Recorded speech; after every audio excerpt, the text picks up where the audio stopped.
Čas točenja nastopi, ko je med zrel, ko vsebnost vode ni višja od 20%. V praksi velja tudi priporočilo, da 2/3 pokritega medenega sata pomeni, da je med zrel.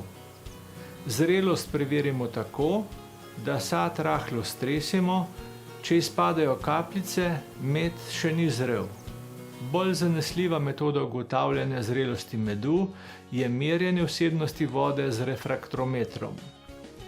Slovenski čebelarji navadno točimo med, ki vsebuje med 14 in 16% vode. Slovenski med z zaščiteno geografsko označbo ne sme vsebovati več kot 18,6% vode. Pri odvzemanju medenih satov iz panjev uporabljamo sredstva za pomiritev čebel, ki ne spreminjajo vonja in okusa medu. Raznim kemičnim sredstvom se izogibamo. V primeru dimljenja moramo biti previdni, saj lahko pretirana uporaba v medu pusti okus po dimu. Za točenje odvzemamo samo mediščno satje. Točenje satov za lego ni dovoljeno. Če smo iz plodišča v medišče prestavili kakšen sad, ki lahko vsebuje predelano sladkorno krmo, takega sada nikakor ne smemo stočiti. Zato sate pri prestavljanju označimo. Prestavljene sate točimo posebej, jih uporabimo za hrano čebel ali pa jih vračamo nazaj v plodišče. Medenih satov ne izpostavljamo fizikalnim, biološkim ali kemijskim tveganjem. Zato jih ne postavljajmo direktno na tla. Ukolikor je transport do prostora za točenje daljši, je sate priporočeno zaščititi z živilsko folijo ali z namestitvijo v ustrezne škatle.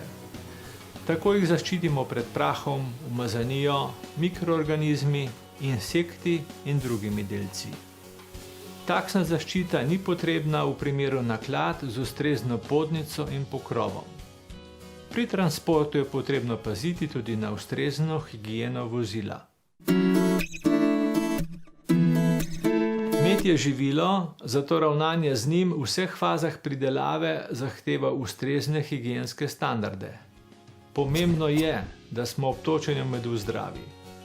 Če smo zboleli za nalezljivo boleznijo ali smo prenašalci povzročitelja bolezni, ki se lahko prenaša z živili, pri točenju ne smemo sodelovati. Pred točenjem poskrbimo tudi za ustrezno osebno higieno. Če imamo daljše lase, se jih spnemo. Oblečemo se v čisto delovno obleko ali čisto delovno haljo. Kajenje in prehranjevanje ob rokovanju z medom ni dovoljeno. Med točimo v čistem, urejenem prostoru, kar je lahko tudi čebelnjak. Stropi in stropne obroge morajo biti čiste in se ne smejo luščiti. Tla naj bojo trdna in zdržljiva ter odporna na vplive iz okolja. Na okna namestimo mreže, da preprečimo vdor žuželk. Zagotoviti moramo ustrezna umivalna mesta s tekočo vodo, kjer si umijemo roke in pomijemo pripomočke. Umivalno mesto je lahko tudi v drugem prostoru. Vsa oprema, pripomočki in embalaža, s katero bo med v stiku, morajo biti čisti, izdelani iz netoksičnega, nerjavečega, gladkega materiala, ki se lahko čisti. Pomembno je, da opremo vzdržujemo v dobrem stanju in jo po potrebi razkužimo. Odkrivamo samo sate brez zalege. Pri tem uporabljamo čebelarske vilice ali nož za odkrivanje satja. Deviško satje lahko odkrivamo tudi s toplim zrakom. Poznamo pa tudi strojno odkrivanje. Voščeni pokrovčki, ki ostanejo od odkrivanja, so vir najbolj kakovostnega voska. Ta vosek lahko uporabljamo tudi za izdelavo satnic. Voščene poklopce pustimo na odsejalni mreži, da med odteče. Lahko jih za dan ali dva namočimo v čisto mrzlo vodo in jih nekajkrat premešamo, da se med raztopi. Pokrovčke precedimo, Iz raztopine pa pripravimo medico ali medeni kis. Odkrite medene sate vstavimo v točilo. Vrsta točila je odvisna od finančnih možnosti in velikosti čebelarstva. Vsako točilo pa mora biti iz nerjaveče pločevine ali plastike primerne za živila, ki ne vpliva na kakovost medu in ga je mogoče dobro očistiti. Pri točenju je priporočljivo cejenje medu z 2 različno gostima cediloma. Tako iz medu izločimo voščene in druge delce, ki niso naravne sestavine medu. Luknjice v cedilih ne smejo biti manjše od 0,2 mm, saj bo na nasprotnem primeru cvetni prah, ki je naravna sestavina medu, ostal na cedilu namesto v medu. Ko so sati stočeni, jih vrnemo v pajn. Pri tem stare in temne sate, ki so neprimerni za nadaljnjo uporabo, izločimo. V primeru, da je paša ponehala, sate vračamo v medišče proti večeru, da zmanjšamo možnost ropa.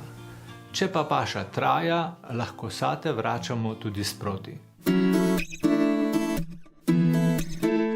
Ustrezna embalaža ima velik vpliv na kakovost medu. Embalaža mora biti namenjena izključno živilom in nikakor ne sme povzročati reakcij, ki bi poslabšale kakovost medu. Pocinkana in aluminijasta embalaža nista primerni za hrambo medu. Pocinkani materiali v stiku s kislinami v medu tvorijo celo strupen cinkov oksid. Najprimernejša embalaža za med je steklo in posoda iz nerjaveče pločevine ali plastike s certifikatom za uporabo v živilski industriji. Prisotnost voska v medu lahko povzroči spremembo okusa, barve in vonja. Voščene delce, ki so pri odkrivanju satov in med točenjem vseeno prišli v med, odstranimo. Prvo posnemanje medu opravimo najkasneje v 3 dneh po točenju. Drugo posnemanje se priporoča 14 dni po točenju. Posnamemo vse nečistoče, ki se pojavijo na površini.